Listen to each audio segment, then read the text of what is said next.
سورہ زمر میں اللہ ارشاد فرماتے ہیں والذین اتخذوا من دونہ اولیاء ما نعبدهم الا لیقربونا الی اللہ زلفی. ترجمے والا قرآن مجید لے کے پڑھ کے دیکھ لیجئے. سورہ زمر ہے، آیت نمبر 3 ہے. اللہ فرماتے ہیں جو لوگ اللہ کے علاوہ اوروں کو اپنا جو ہے ولی تسلیم کرتے ہیں، اللہ کے علاوہ اوروں کو دوست بناتے ہیں، اور وہ کس لیے بناتے ہیں؟ اللہ فرماتے ہیں ان کا مطمع نظر یہ ہے مانا بدھم، وہ کہتے ہیں ہم ان کی عبادت نہیں کرتے الا لیقربونا الی اللہ زلفی، مگر صرف ان کو اللہ کا کے تک پہنچنے کا ذریعہ مانتے ہیں. وہ کہتے ہیں ہم عبادت تو نہیں کرتے، یہ جو لات ہے، منات ہے، عزا ہے، حبل ہے، وقت ہے، یغوث ہے، یعوق ہے، نصر ہے، ہم ان کو جو ہے الہ نہیں مانتے. ان کے ہاں جا کے جو ہے نذرانے دیتے ہیں، ان کے پاس جو ہے کس لیے جاتے ہیں؟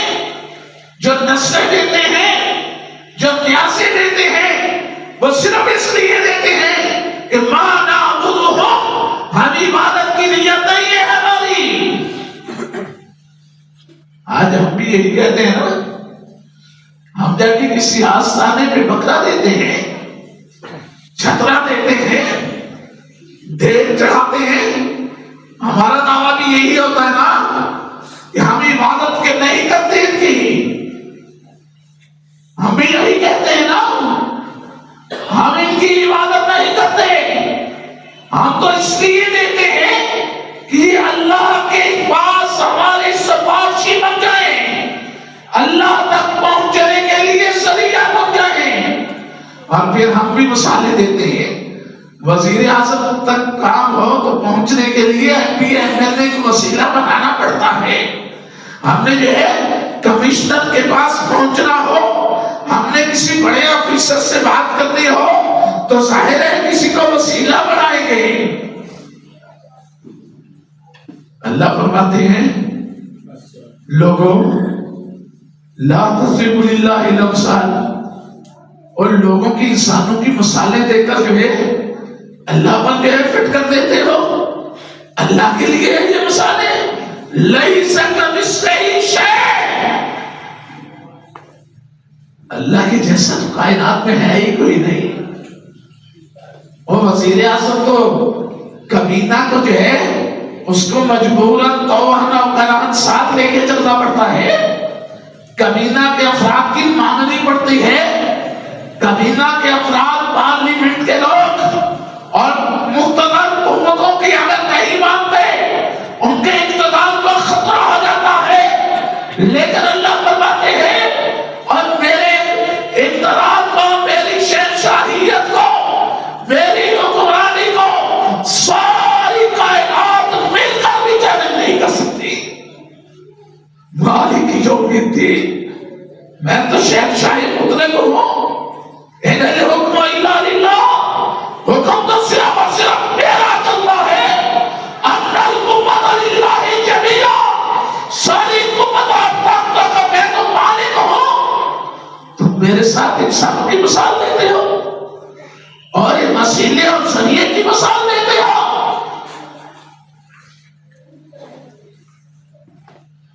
ہم تو جو ہے تمہاری شہادت سے بھی قریب ہے.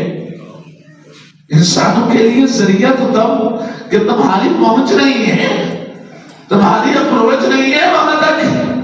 اور لوگوں میں جو ہے تم سے دور ہوں. اپروچ تو اس کے بعد جہاں تک ہاتھ نہ پہنچتا ہو.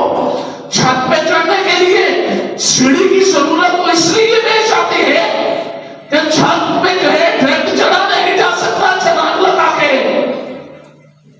چھت اونچی ہے. اللہ فرماتے ہیں اور میں تو تم سے اتنا بھی دور نہیں کہ ایک ہاتھ دور ہوں، میں تو تمہاری شہادت سے بھی زیادہ قریب ہوں. اور سیڑھی کہاں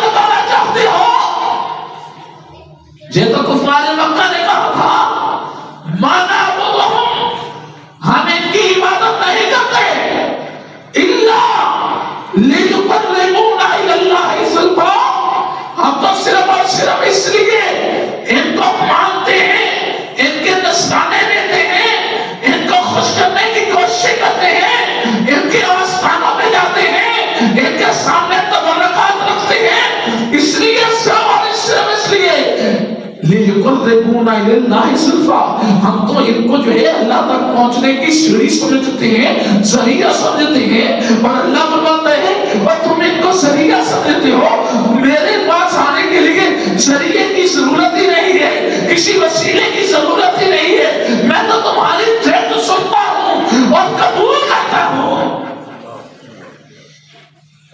آگے دیکھو تو صحیح، میرے پاس میرے دربار میں آؤ تو صحیح۔ اللہ کے محتاج ہے کہ کسی کے ذریعے مانے، اللہ کو کوئی مجبور کر سکتا ہے؟ اللہ کو نہ کسی کی طاقت، نہ کسی کی افرادی قوت مجبور نہیں کر سکتی، اور نہ ہی اللہ کو کسی کے پیار جو ہے مجبور کر سکتا ہے کہ اللہ جو ہے اصولوں کو چھوڑ دے۔ ان اللہ لا یخلف المیعاد، اللہ جو ہے جو اللہ نے وعدے کی ہے اس کی خلاف ورزی نہیں کرتا۔